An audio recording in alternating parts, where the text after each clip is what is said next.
Coming up on this episode of Heal Squad.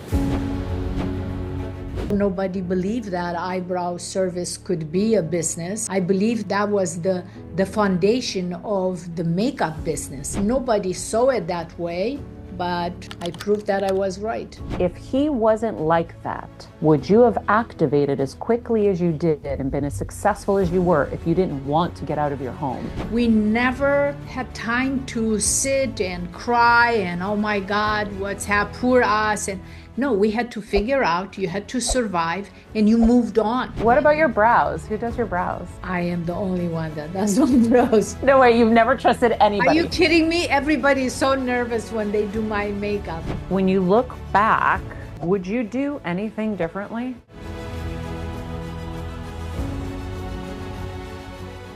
Hello, Heal Squad. Hope you guys are great wherever you are. Happy 2026. And if there was ever a perfect moment to talk about reinvention, it is right now. And today I've got someone incredibly special to me on the show, Anastasia Soare, the iconic founder and CEO of Anastasia Beverly Hills, the woman who turned one brilliant idea into a global beauty revolution. She is trusted by Oprah, Michelle Obama, J-Lo, Kim Kardashian, and so many more, including myself, with our brows for years. Every time I'm back in LA, she is my first stop. Today, we're diving into her new book, Raising Brows, which is already a rising national bestseller and truly a toolkit for anyone who is wanting to achieve those very, very big dreams. It also details Anastasia's story as a single mom who took a huge risk in escaping communist Romania with no money, didn't speak the language, immigrated to America and built one of the most successful beauty brands in the world today. So inspired. But before we jump in, our quote of the day from her book, "We carry our past with us, but we can choose to discard the bad memories and invite the goodness of new experiences." Get ready for a very inspirational conversation. Let's dive in. First of all, Yes. congratulations on the success of Raising Brows. Thank you. Thank you. It must feel so good. Oh my God, I just came back from Romania and I have to say it was the ultimate happiness. It was so powerful because we had, like we did with the opera at the Able Theater, and we were in an opera house in Romania, and there were few hundred people. I think after the show, I took 600 pictures with everyone. I could not stop because they were people that they drove for 8, 9 hours. They took the plane. They are like, it was so amazing. Those women were like, majority were women, and they were so happy to be there and to be empowered and to feel like if she was able to do it, I could do it too. So exactly Yeah, the purpose why I wrote this book.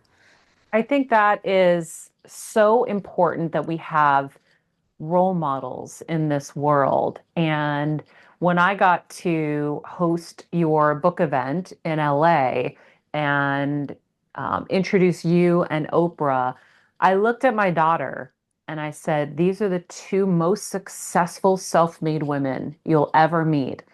And I know you personally to also know that you're an incredible human and someone I admire so much. And I just felt really lucky that she got to be in that presence. I know. I'm so happy that you were able to bring her there. Yeah. So, and I feel like that whole event was so special for all of us because it was just such a great reminder that anything is possible if you put your mind to it. My dad used to say that when I was growing up. Yeah, Maria, you can do anything you put your mind to. it's And I was true. like, I believed him. And that's why I think I was successful because I knew that the sky was the limit. If you worked hard and you were a good person and you did the right things, we're going to make mistakes, we're going to fall, but how do you get back up? And when I think of all of our conversations on this show over the years, one of them that really just stood out to me was everyone's so surprised by problems. And you were like, problems are going to happen all day, every day. It's how do you roll through them? And it really made an impact on me where I started thinking about things as problems as, oh, they're not supposed to be surprises. You're not supposed to turn to your friend and be like, can you believe this happened to me? Which is Yes. what society trains us to. But Uh, then you get into a billionaire's brain and it's like, no, expect the problems, start thinking of the solutions, be ready to roll. I started gamifying it in a sense where I was like, okay, problem, how do I come up with a solution? This is exactly what it is. If you want to be a businesswoman, this is what you have to think. And what you set your mind into, this is what is going to be at ease. It always will be difficult, but it's going to be so much easier to deal with everyday's problems. That's my So opinion. one of the things that I feel like is so important for people to know is like, what is your strength? And I think when I gave a speech years ago to first generation kids, Mm. and I said, you have something that other kids don't have. Like, let's say if we were comparing you to the rich kids and you were like, you know, a poor, like first generation kid like I was, I had something that they didn't. I had resilience and I had a fire in my belly, and I watched my parents work so hard. And I said, we have a training that other people don't have. Now they have things we don't have. So it's like, what is your strength? And when I look at, in your book, you talked about your upbringing and how your grandfather built or rebuilt life after war and the political turmoil. Your mom was running this, underground illegal tailoring business because women weren't supposed to do that in the communist regime. And you also lost your dad at age 12. There's a lot of stuff, a lot of painful stuff that you had to rise above from that built this resilience and strength and this fight in you.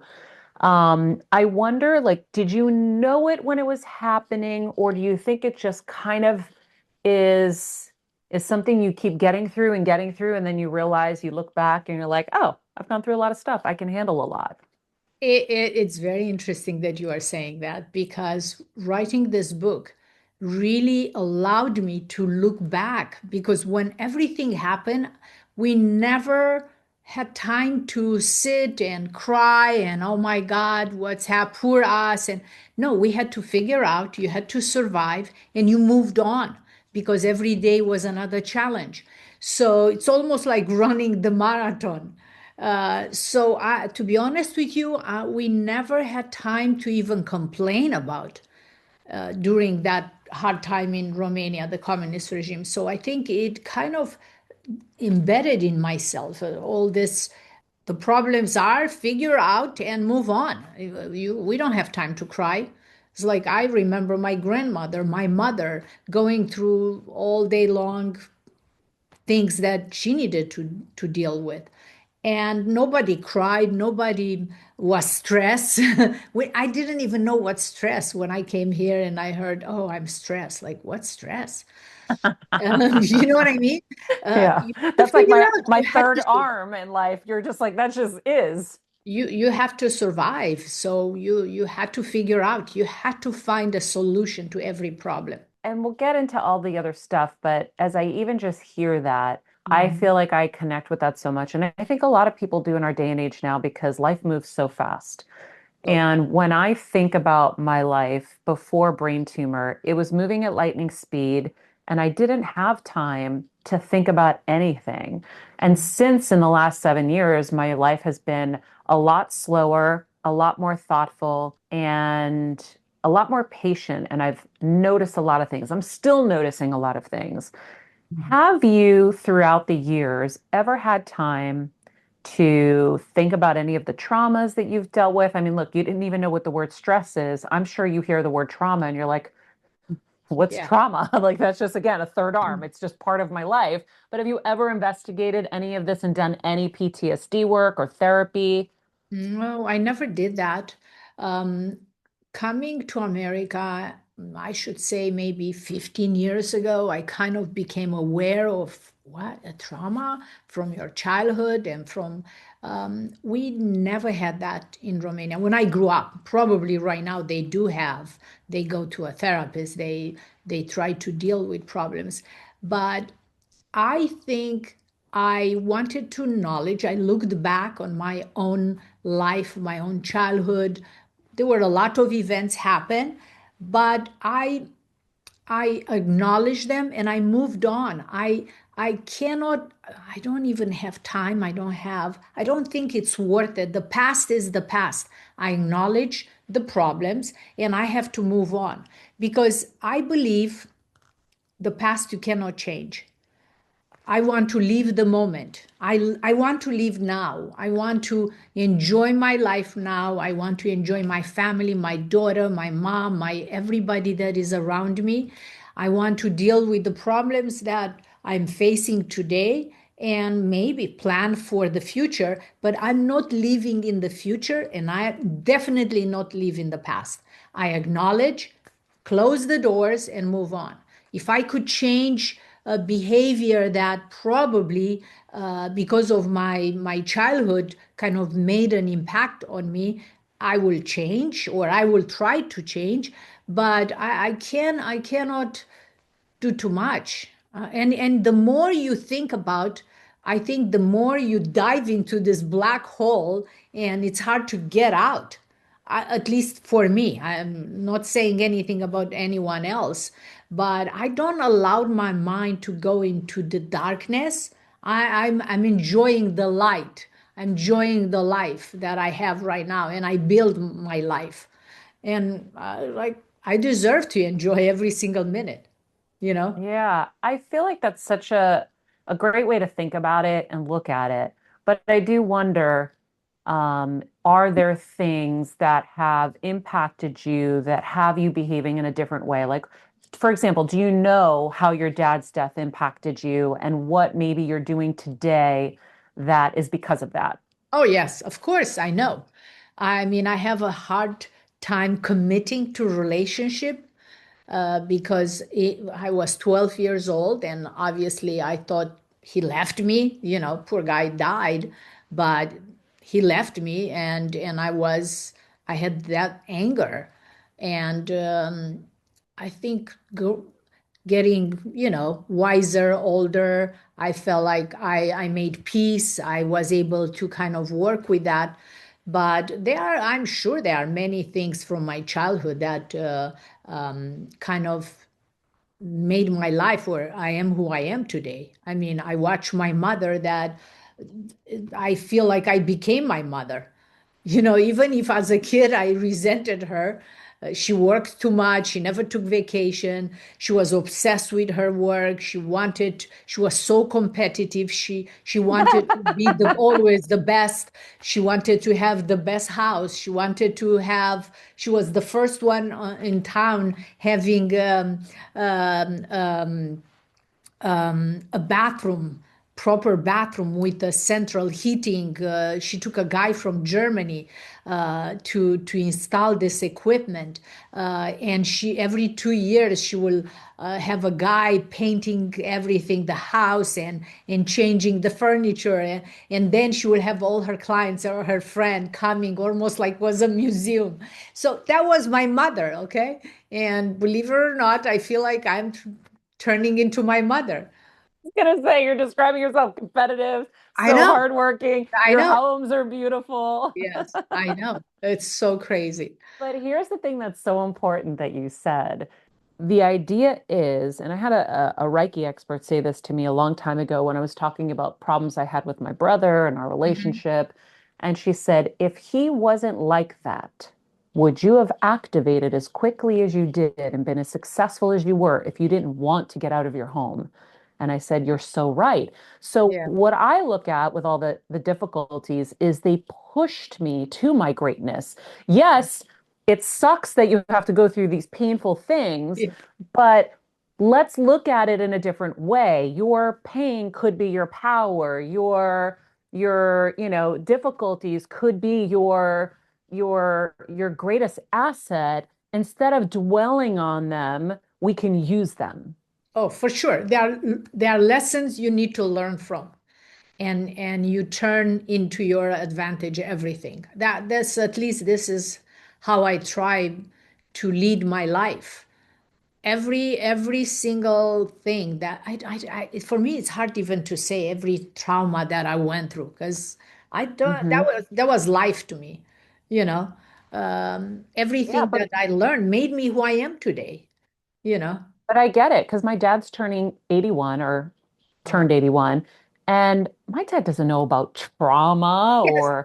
And when he was exactly. born, my grandmother had like, I don't know, it was like 3 days of labor was the most excruciating thing. He was the last kid. She said, take him and throw him out Yeah, because she was so, and that's traumatic.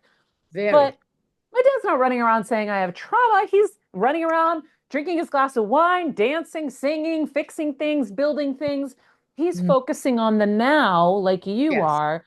And yes. it's so inspiring to hear that because I do feel like so many of us are now, where the culture is like dealing with your traumas. And I'm all about it. And then we talk about it on the show, but let's deal with them in a way where it's not debilitating. We're not going down these dark rabbit holes and not able to get up because it is the past. And if you don't live in the now, Yeah. you're never going to be happy because you're going to be so stressed about the future, so upset about the past. The past. And tomorrow you could be diagnosed with something and you don't have Yes. another day. And let's not forget this. Forgiveness is the best thing that could ever happen to you, even if you take it as a religious thing or just the everyday life. You acknowledge what happened to you and probably wasn't the greatest thing. You forgive everything. You need to understand that this is how much they knew, the parents, the whatever trauma you went to, and you forgive and you move on, because I personally, I refuse to live in the past. I need to live right now, enjoy myself, be happy every day, and to plan for the future. But this is how I live my life, so probably that's why I'm kind of happy every day.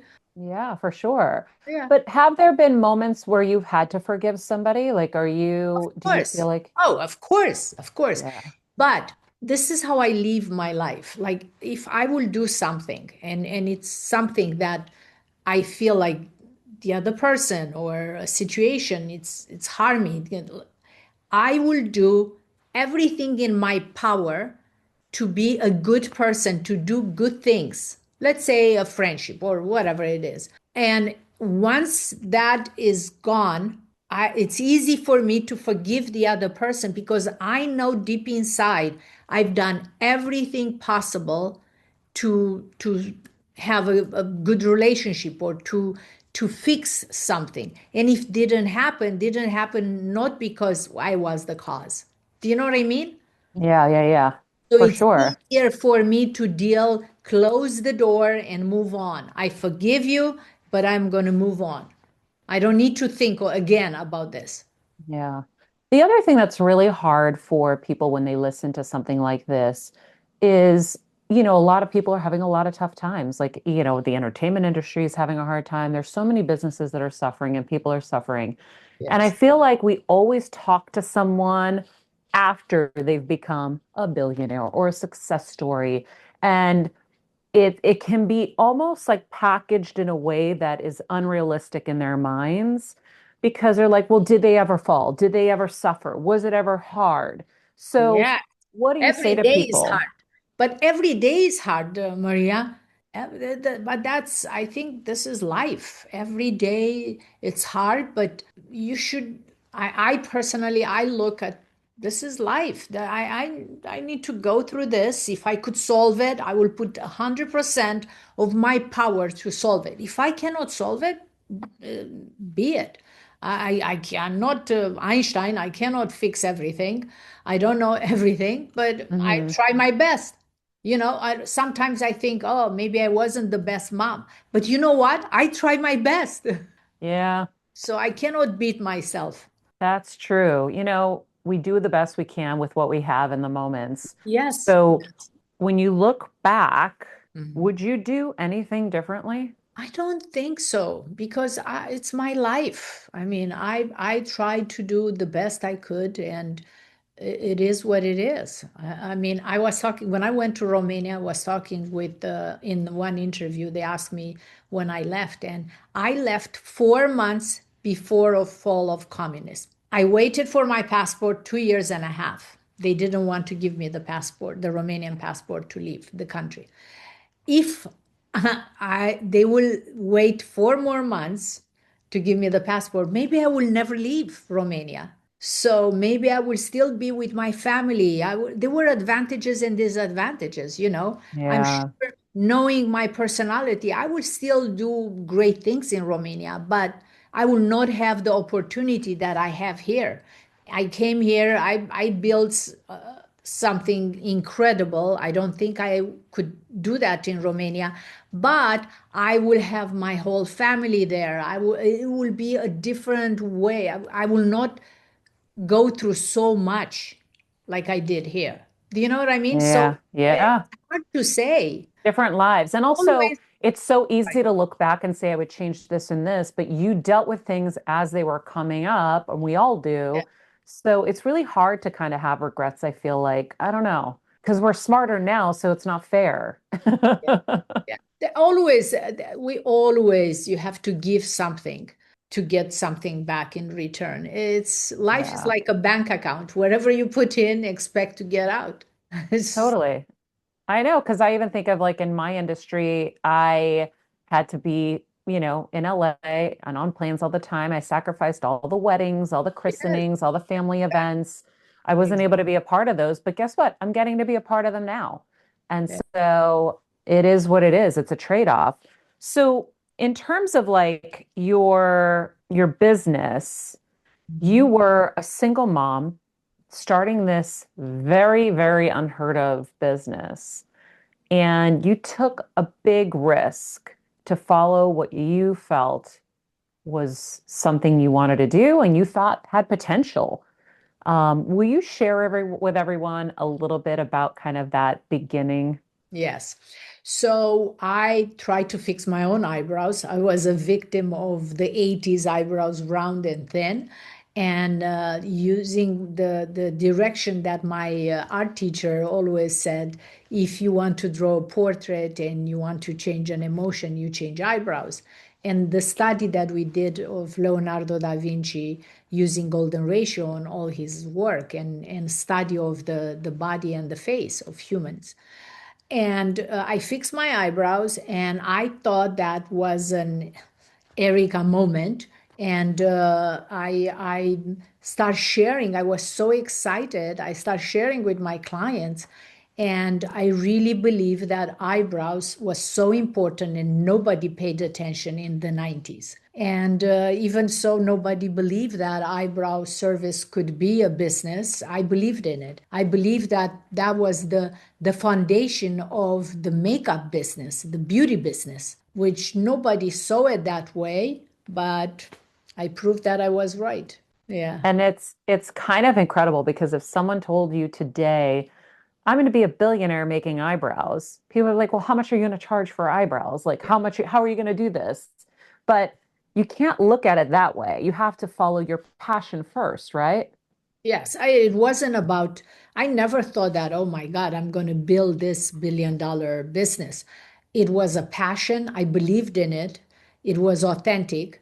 And everything rolled like how the client needed. So I didn't even charge for maybe a year the service for the eyebrows. Then I started charging like very small amount. And then the clients needed products, and I realized I need to create products for eyebrows, and everything rolled as it needed. Was I tried to find a solution to every problem my client had with their eyebrows, and this is what exactly what I think brought success to my brand, because I really answer to something that my clients needed.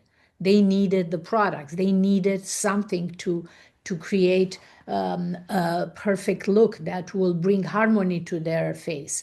And if you look at the 90s cover of every magazine, they didn't have eyebrows shaped. There was all bushy and all over the place. Then you look right now, every eyebrows is perfect. Yeah, I So know. Not only that, I go everywhere. Like I went last summer in France, in a small village in France, and was a shop, de sourcils, which means only for eyebrows. And I thought, look how many jobs I created by doing, Yeah. you know, It's an industry. it's an industry. It's Yes, not just jobs, it's a full-on industry. It's like a nail I salon now. know. There's Yes, an eyebrow salon, there's yes, eyebrow stores, there's exactly. microblading, there's all Yeah, these things now because correct. of it. I wonder what was it like building a business as a single mom who's an immigrant who doesn't speak the language? That was very hard, very, very difficult.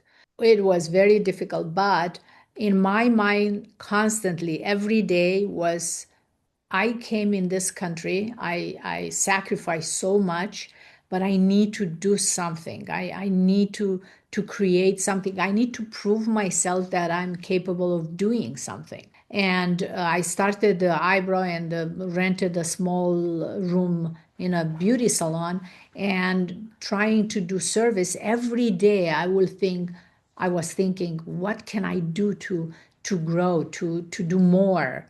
What can I do? I need to do more. I didn't come in this country to just do eyebrows or just to do facials. I wanted always to do more because I thought then if I could go back home, after 98, the fall of communism, things after a few years things got better and better, and I had the chance to go back.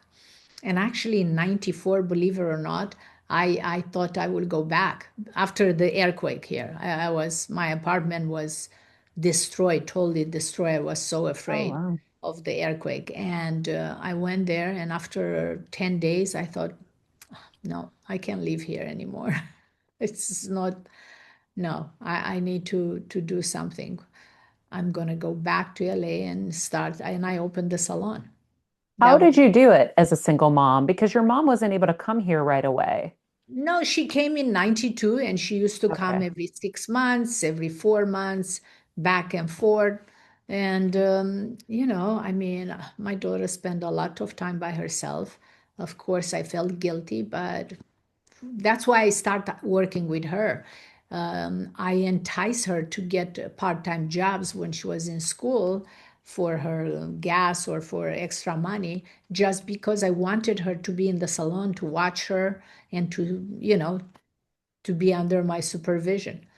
Uh, Yeah. I mean, because I remember having to go to the nightclubs with my parents to yes, work because they yeah, couldn't afford babysitters. yeah, So yeah, we used to clean nightclubs with them. yeah, yeah. She used to do her homework at the salon. And when you think about, like, I remember getting my eyebrows done with you and coming into the salon in Beverly Hills, and I started seeing makeup. And I was like, Yes. oh wow, she's making makeup. But Mhm. you think, well, there's so many brands. Like any business that you want to start, the first thing you think of, well, everyone else is doing it. If you want to build a leggings line, there's a million leggings. If you want to build a makeup line, there's a million makeup lines. Yes. What do you think set you apart so that you could actually be on the level? And by the way, I don't know, only you know, are you bigger than Estee Lauder? Are you bigger than Chanel makeup? Are you bigger than Revlon? I don't know. Maybe you are, but how you're at least you're in there with them. So the reason why I decided to have the makeup line was I built the eyebrow products with the idea of filling an eyebrow to create the perfect shape. So if you had over tweeze eyebrow, if you never tweeze your eyebrows, everything, all the tools, every product that you needed, the Yeah. depends of your hair color and depends of the problem you had with your eyebrows. I created products to to offer my clients the opportunity to create that perfect eyebrow shape, and was based on the golden ratio. Like the education was very important for me, because if you remember, when I came here, maybe women, they were tweezing their eyebrows, but they never had a guideline where the eyebrow should begin, a whole theory, a whole technique on how to shape correctly based on your bone structure and natural shape using golden ratio. So Hmm. my idea was using the science with beauty. I incorporated this. Now, in art school, when you start drawing a portrait on a piece of white paper, you use the dark pencil using more or less of a pressure on the pencil to create nose, eyes. You just start drawing a face on a white piece of paper using the dark color of a pencil. Yes.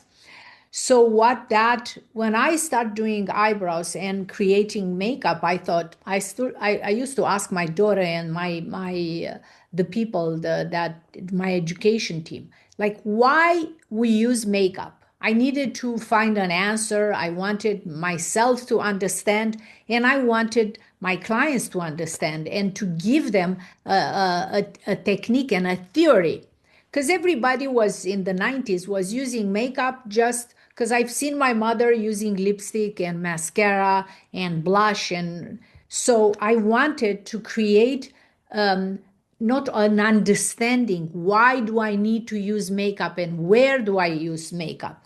In the 90s, my clients used to come with a picture of a celebrity and like, I want to look like this. Okay. And my theory was you cannot look like that because you don't have the same bone structure. So the makeup, I realized makeup has to be used, the dark color to minimize certain part of the face and the light color to emphasize certain part of the face. So not only I wanted to create the best quality, the best payoff, the best products, but I wanted to create an education to understand exactly why do you use contouring. So after eyebrows, that is one of the most important feature of our face. Contouring is very important because you create an illusion of perfect balance and proportion within your face. What do I mean by that? Let's say your eyes are far apart because, the space from the hairline from one side to another, there are five eyes. This is how 99% of people are.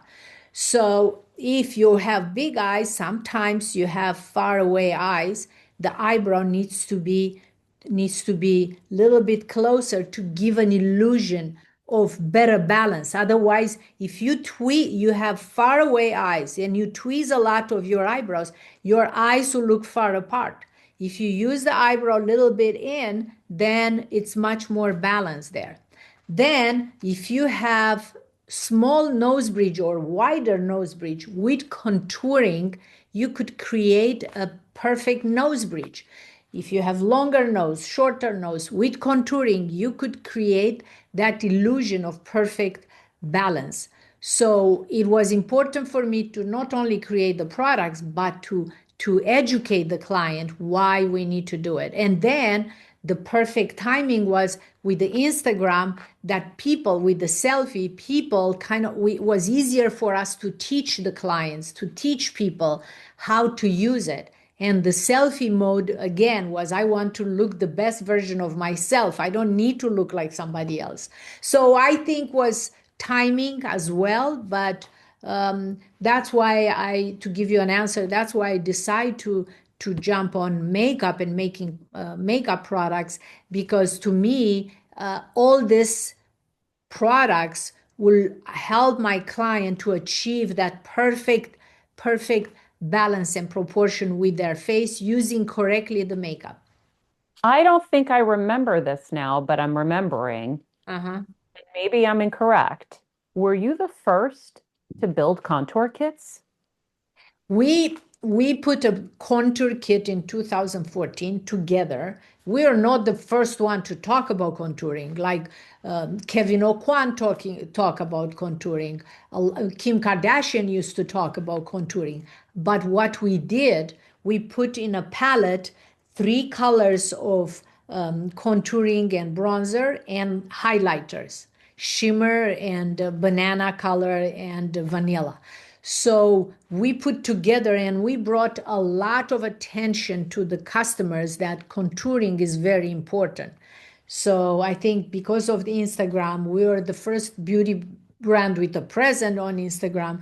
So I think it went viral and everybody start, of course, at the beginning used to contour the hell of their face, but then later on they learn how to do it correctly.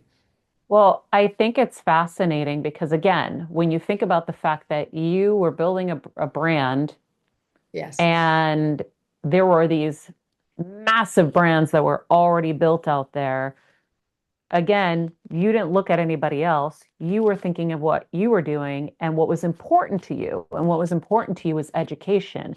And so they always say it's like, I think it was like Kevin talks about, like in the gold rush, it was the people who were selling the tools and, things like that. You were selling a tool. You were teaching people what they didn't even know they needed.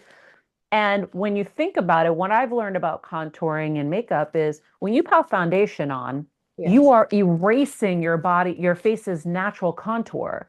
So you need to Correct. re-add it in so that you Correct. don't look flat-faced. Correct. Yes. So that's what you, in essence, did. But Mhm. it's kind of just unbelievable because, again, it doesn't seem like you had this big plan. You just were Yeah. like, hey, I'm gonna build this because this is what I think people need and what I want to teach them.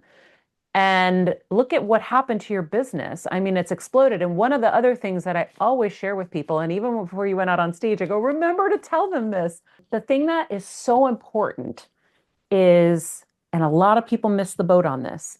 One Mhm. of the things you did that I watched as somebody who was talent and getting their makeup done all the time, you gave. You gave, you gave, you gave. Every makeup artist had your entire line. So when I sat down, what did I see in front of me? Anastasia. When you're putting makeup on, you're like, oh my God, I love this. What's the product? It's Anastasia. When you go to the Chanel counter or the Estee Lauder counter, back in the day, I used to work in the makeup counters. When I would do a makeover, the reason you do the makeover is because you know someone's going to fall in love with the product and want it. And you were smart and you knew your makeup counters were on the makeup artists with celebrities and you were never cheap. You gave them everything. And guess what, people? She still does. She still does. And that is where I think people can get short-sighted. And Mhm. you just invested in yourself always.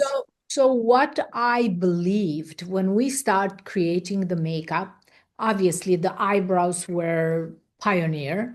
Um, I always believe that to offer the professional makeup artist products, they needed to be the best quality. So we never ever got cheap on quality of the products. We had to use the best active ingredients, the best products, the best of everything. Okay. So because makeup artists are makeup artists, they know how a product will perform, good or not good. So when we start sharing and offering them the products, I knew that they will love it and they will talk about. So that's why I wanted not only to create this incredible product, like our palette, for instance, our eyeshadow palette, they have the best payoff, the best stay on, the best blendable eyeshadow. So you know that when I go sometimes to do an interview, a TV interview, the makeup artist brings all the products. Like I use this and I use that, and makes me so happy because I trust their opinion. It's important for me to see that they love the products. I Yeah, and it's built-in marketing. yes, So yes, you were already ahead of the curve. This is your marketing, this is your PR. You're building rabid fans without even having to be there physically. You just put your yeah. products there and they work their magic. I think that's a big lesson for people, I think, is that you do have to invest in yourself. Yeah, you need to invest and you need to look little outside of the what everybody else was doing, because we did at that time in early 2000, we didn't have the money that big brands had for advertising, TV, print, and all that. So for us, the Instagram was amazing, and at the beginning, no beauty brand had a presence. So from 2012 until 16, 17, we had no competition. Then later on, they figure out that they have to have a presence on Instagram. But Wow. was the time when we really had an incredible success, and everybody showed their love. And that was your daughter who got you into Instagram. Yeah, she was the mastermind behind Instagram. So, what has it been like working with your daughter? I mean, it's amazing. It's great. It wasn't always great. I mean, as you read in the book, I fired her at the beginning because she was late. I mean, she was young. She thought that I'm the boss daughter and I could do whatever I want. I could come at 9 o'clock or 9:15, and it wasn't the case. So I don't believe in nepotism. So it doesn't matter who it is. If the company is hurt or it has to suffer, you are out. And but it's been incredible. I mean, my daughter is amazing. She's smart. She works so hard. She is a workaholic. I have to beg her to take a vacation, or otherwise she works nonstop. But she loves it. I mean, she has a purpose. It's the best thing I ever did for my daughter. I've never asked her, but I wonder how your firing her impacted her. Oh, it was the best lesson. The best lesson, because she went and worked for an insurance company, I think, and she saw no future. Uh, she came back, and trust me, she was the best employees ever since. Did she say that it was the best thing that Oh, happened to her? yes, yes. In many interviews, she talked about that. That's so Yeah. cool. Uh-huh. Yeah, you guys are a real incredible duo. I think that Yeah. what a great partnership. And when you think about the brand and the future, is this something that you think you will sell completely someday? Is this something that she's just going to take on into, I, her sunset? What do you guys look at when you I think don't about the know. future? We are still working. Um, I don't know. I mean, we want the company to be successful. To me, we don't have an ego. It's not about us, it's about the company. Whatever is going to be good for the company. I never think of myself. I I'm in the perfect place. I work because I love to work and I love what I do. I don't need to work. I work harder than ever because I love it, you know. So I do this for my company, for the Anastasia Beverly Hills. We both work for Anastasia Beverly Hills.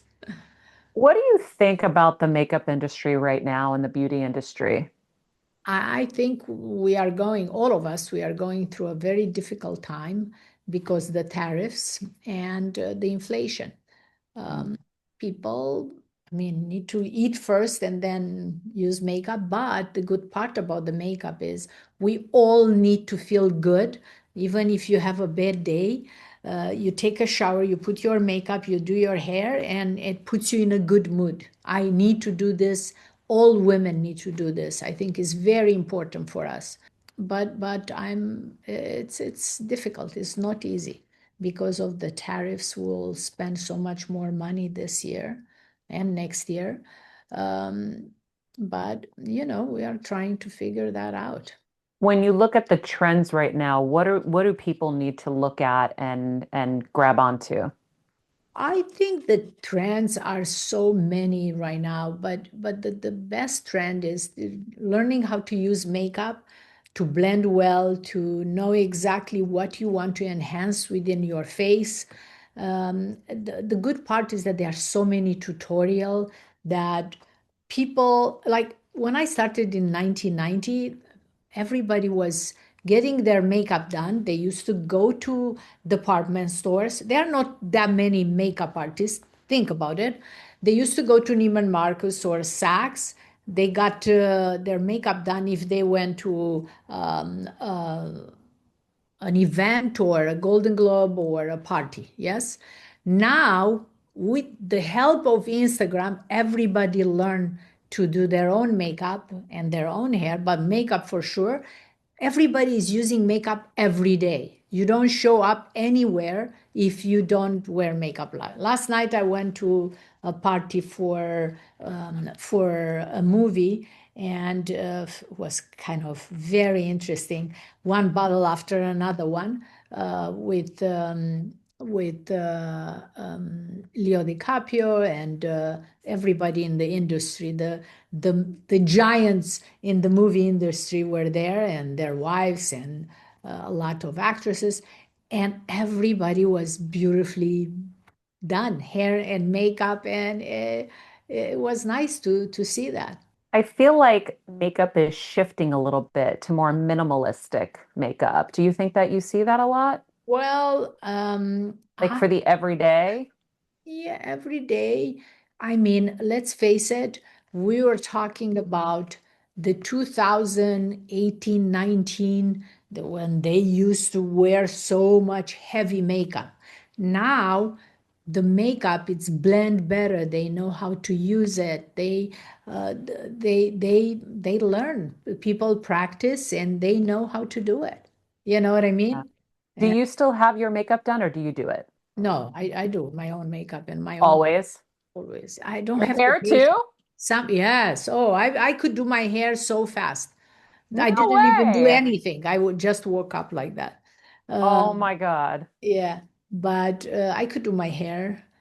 I could put extensions, do my hair taller, bigger. Yes, but it is easier. Sometimes, if I have a big photo shoot, then I will get the a makeup artist and the hair. It's easier. I could do my emails, but Yeah. most of the time I do my own makeup. What about your brows? Who does your brows? I am the only one that does my brows. No way, you've never trusted Are you anybody. kidding me? Everybody is so nervous when they do my makeup. Like, should I do your eyebrows? No, yeah. That's so Different. funny. But Tiana Taylor last night, she was there because she's in the movie. She's so beautiful. I'm such a big fan of hers.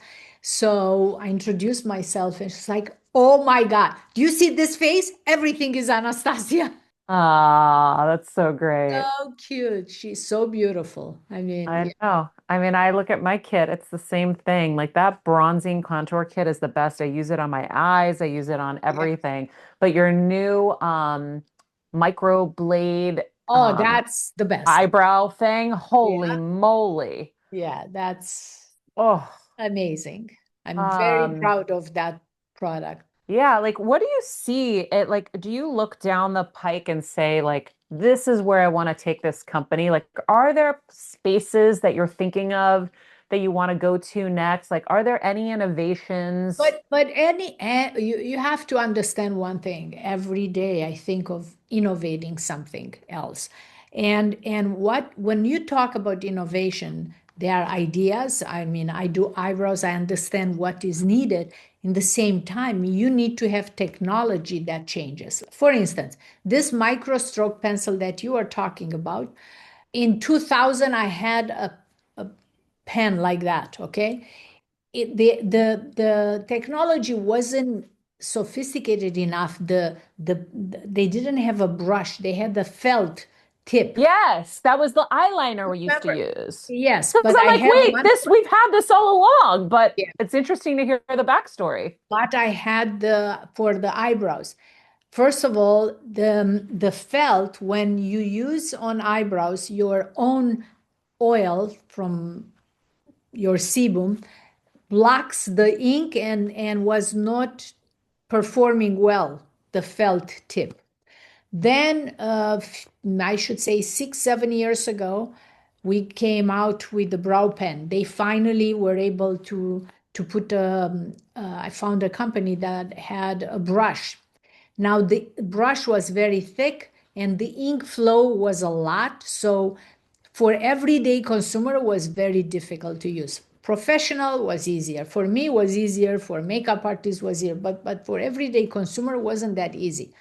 Well, it took me 2 years to work with this lab, this company, to make the component with that thin brush, thicker, smaller, the ink flow, the 2 years, and we created this microstroke. So constantly, I could use the same product, but creating a better delivery or better consistence, or you know what I mean?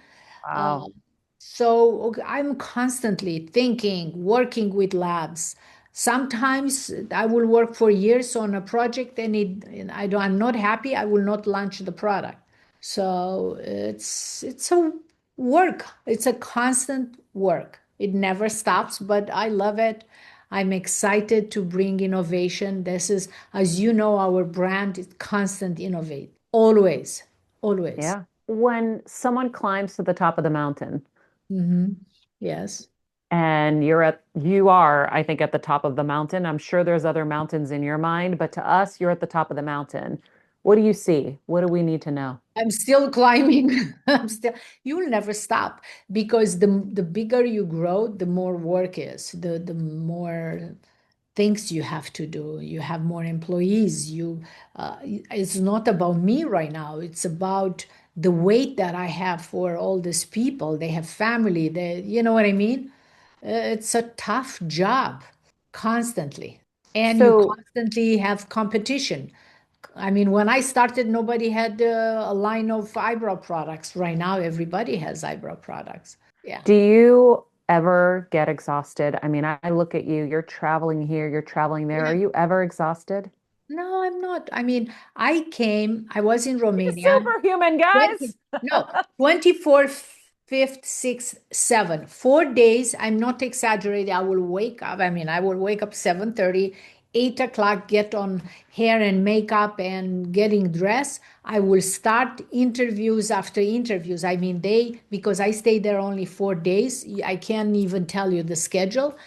I will finish the interviews like 7 o'clock, 7 p.m., and then I will have parties. My family, with whatever, they plan so many parties until like 12, 1 o'clock, all the 4 days. I came home. I needed one day. I did nothing. I really did nothing. I had massage, I rest, and then Monday I was perfectly like I wasn't even there for 4 days, 5 days. I think I'm very lucky that my body is in sync with my mind. I could control both of them. I take care of them, and I eat well. I exercise, and I'm good. I love What are your health non-negotiables? Like, how do you feel like you take good care of yourself to do all of this? how I do it. I cook for myself. If I have to go to dinner, of course, I will eat out. But most of the time, I cook myself for myself, and I try to eat healthy. I work out. Like in the morning, I have two coffee, two espresso, long espresso, and a lot of water. But after that, I don't drink coffee after like 10 o'clock, 9:30. I work out half an hour, maybe 45 minutes treadmill, or I walk around my neighborhood and I do weights. I like my indulges. I like to get massage. If I can do it once a week, it's great. And I have the red light therapy Mhm. that is amazing, and I do that because I have it in my bathroom. Like I said, but I think genetically I'm really good. I remember asking my mother, she was in her 60 or 70. I was like, Mom, aren't you tired? You work so much. It's like, I love it. I love to wake up in the morning and work. So that was her joy. And to be honest with you, that's my joy as well. So Wow. we can't complain. It really is about perspective and also what you watch. Like I've watched my dad, he's the same way. I looked at him Yes. the other day, he's outside in the freezing cold working. I go, Dad, Mhm. and there's 1,000 tools everywhere, and he's making all this stuff happen. I go, aren't you Love it. tired? I don't know where you get the energy to be out here in the cold, to go to Home Depot all the time. Maria, He somebody they loves it. gotta do it, but he loves it. He loves it. I love it. I will go in my garden. I buy plants. I'm sure those people are looking at me like this woman is crazy, but I love it. I buy flowers. I do my flowers arrangement. It's good to take me away from my everyday because it relaxes me. Even when I cook, is kind of relaxing for me. Um, but I enjoy everything that I do. I think this is very important. I'm not resentful. I enjoy everything I do. And it's important, I think, to do something that you love. You know, But do you do things that if you I don't like it, I don't do it. Yeah, but okay, so that's great. But here's my thing. Like, I Uh-huh. love what I do when I'm doing what I do. But Uh-huh. there's so many things that I have to do that I don't love to do. Like, I Like what? hate, Give me an well, example. like, okay, I'm in New York and the organizing of cars and car seats is, I've had it up to here. No car will show up with the car seat. I order it with the car seat. I know this is like high class problems, right? But we Yeah. we need certain things to do what we got to do. I hate organizing all the travel. It makes me so stressed. I But don't don't enjoy do it. it. Have somebody doing for you. See, that's the thing. Eliminate that. I feel like we have to follow what we love and farm out the things that we Yes. don't. And when you farm out the things you don't, even if you think you can't afford it, eventually, No, no, because you're no. happy over here, you will. Course. So years ago, my mother, I used to come from work and I worked really hard. I used to come from work and she was like, you don't do anything in this house. You don't clean your bedroom. You don't do anything. And I used to say, Mom, I don't need to do. You know what? I master what I do for a living, and I let Veronica to do that because she needs a job. She has a family she needs to support, and she has kids she needs to support. She is good at that. If I do all day long what she does, I will be exhausted because I don't do that every day. Yeah. So when I do eyebrows, because if I will ask Veronica to do 100 eyebrows a day, she will be dead. Okay, so it's the practice that we all do. So what I do, I could do it with my eyes closed. So everything else that I don't need to do and it creates chaos in my head, I have to farm and find somebody to do it. And Great lesson. everything is easy. Everything else is easy. Find somebody, hire a part-time person that will do your travel with the car and car seat and everything else, and you will be fine. You don't need to. Yeah. Yeah. No, you're so right. Yeah. I want to share with everybody too, the thing that another lasting impression that I had was at the event, and I don't remember who said it. It was Mhm. you or Oprah, you'll tell me, but it was this quote, and you can help me with this. It was stop looking stop thinking about what you can't do and look at everything behind that you did do. Can you refresh my memory on that? It's like, look back at how much you've accomplished, how much you've survived. Well, What was that? I think people have a tendency to feel like they didn't do enough, or like even with the imposter syndrome. What are you talking about, imposter syndrome? I work my butt off. I deserve everything because I worked for, and I am excited and I am thankful for everything I've done in the past, and I'm looking forward for what I'm going to build more. And I'm thankful for everyone that supported me, everyone that was next to me. I mean, we need to celebrate life and every all our accomplishment. And even if you are at the beginning, you have to be positive. In my book, you need to think, how can I look in how, like, even if the glass is that big and I have that much water, I should celebrate the little water that I have in my glass, not be pissed that it's empty three quarters. I think we have a tendency of doing that, and I personally force myself, but by now it's not even forcing. By now I see the one quarter of the glass full with, and not the rest. and So and Heal Squad, when yeah. you go on the I'm sorry, when you go on No. the high vibration, when you have a positive vibration, the brain every 17 seconds will trigger another thought, positive. another thought and another thought and creates a pattern. If you go on a negative pattern, then every 17 seconds you go deeper and deeper and deeper. And you have to not allow yourself to go in the low vibration. I think Yeah. it's important. And surround yourself with people that are very positive and happy. Agreed. Agreed. I mean, and now Heal Squad, you know why I love her so much because you Yeah. are such a great goalpost, inspiration, role model, mentor, friend, sister, the whole thing. And I'm so grateful for you. Thank you. Um, I'd love to ask one last thing for people. Um, I always say, like, I ask a lot of people, like, how are they the CEO of their health? But if you being a CEO, how do you advise people to be the CEO of their life? What's your best advice for that? To be the CEO, you have to be disciplined. You need to stay focused what exactly you want to do with your life. I think it's very important at the beginning to figure out what do you want. To be an entrepreneur, it's difficult. It's not easy. You have to put yourself there. You have to work very long hours. You have your business is your life. Maybe you don't want that. And not everybody should do that, okay? Maybe you want to have a husband and three, four kids. God bless you. You should do that. That taking care of those kids and the household, to me, that's a CEO job. It's very difficult. I have so much respect for women that are able to do that. But that's a different type of direction in your life that you want to take. So it's or you want to have a job 9 to 5, give your all 100% of yourself at the job, but then after 5 o'clock you want to go home and enjoy your life with your family. That's great as well.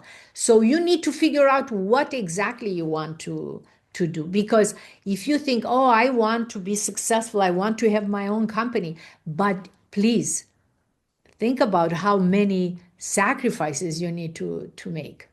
Okay, are Yeah, you which is willing why it to has to do be that? your dream. Are you willing to do that? Do you have the power? Can you manage your emotions? Because the way I think one of the reason why I was able to build this, I could manage my emotions very well. I don't get I don't, the best example is like you see two sisters and they have to go when they are 10 years old in a trip vacation.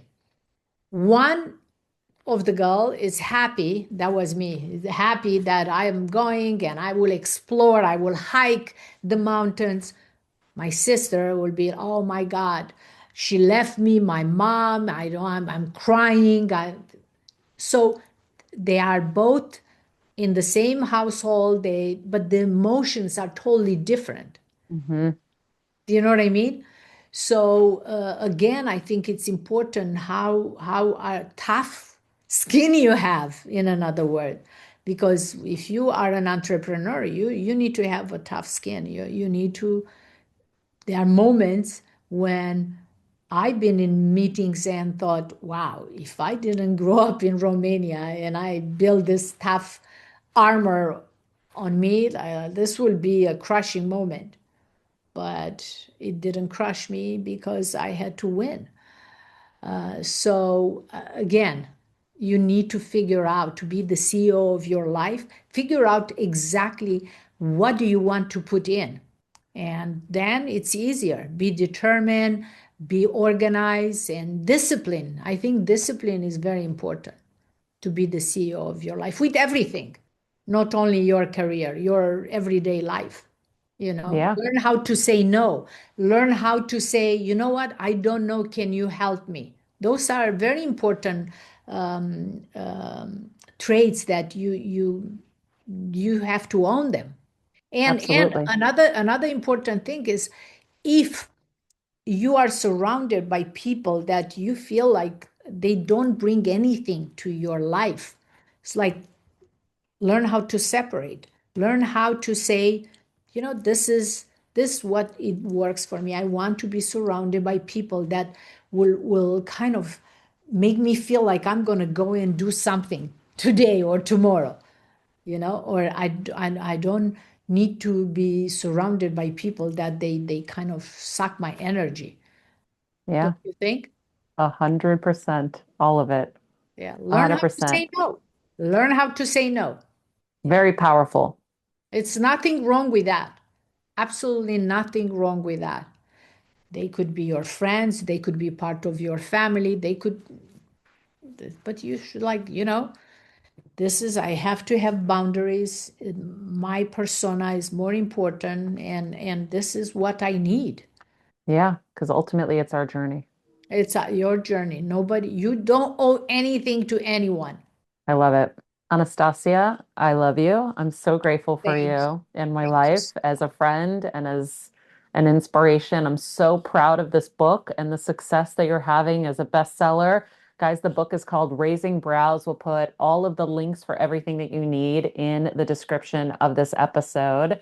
And if you haven't listened, Anastasia's been on before as well with a lot of other incredible nuggets of inspiration. But yeah, thank you. Thank you, Maria. I love you and I wish you the best. Thank you. All right, friends. I hope you enjoyed this conversation with Anastasia as much as I did. Her story, her courage, her wisdom, they are truly gifts to all of us. I just can't get enough of it myself. If you want to know more, you can check out her book, Raising Brows, in the description of this episode. And I hope you guys just enjoyed it. And I hope you take in those nuggets like I have myself. In the meantime, be nice people, make good choices, and be present. Hey, Heal Squad. We have been on quite the journey together, and we're hearing from so many of you just how much this show is helping you heal and get better, and it makes us feel so good. We love, love, love it, and we just ask that you don't keep it to yourself. Spread the message and share the show or your favorite episode with your friends. And if you want to help us even more, you can leave us a 5-star rating and a comment on Apple Podcasts or Spotify, and follow us on Instagram at Heal Squad. You can also DM us anytime because we love connecting with you. And finally, you can also join us on Patreon for our monthly live heal events with world-class healers and ad-free episodes exclusive only to Patreon and our Super Heal Squad for as little as $10 a month. So go to patreon.com/Heal Squad to join. Getting better isn't easy, friends, but as I say all the time, it's a whole lot easier if we can do it together. We love you all so much, and we love doing this thing called life with you. This podcast and all related content published or distributed by or on behalf of Maria Menounos or MariaMenounos.com is for informational purposes only and may include information that is general in nature and that is not specific to you. Any information or opinions expressed or contained herein are not intended to serve as or replace medical advice, nor to diagnose, prescribe, or treat any disease, condition, illness, or injury, and you should consult the healthcare professional of your choice regarding all matters concerning your health, including before beginning any exercise, weight loss, or healthcare program. If you have or suspect you may have a healthcare emergency, please contact a qualified healthcare professional for treatment. Any information or opinions provided by a guest expert or host featured within website or on company's podcast are their own, not those of Maria Menounos or the company. Accordingly, Maria Menounos and the company cannot be responsible for any results or consequences or actions you may take based on information or opinions.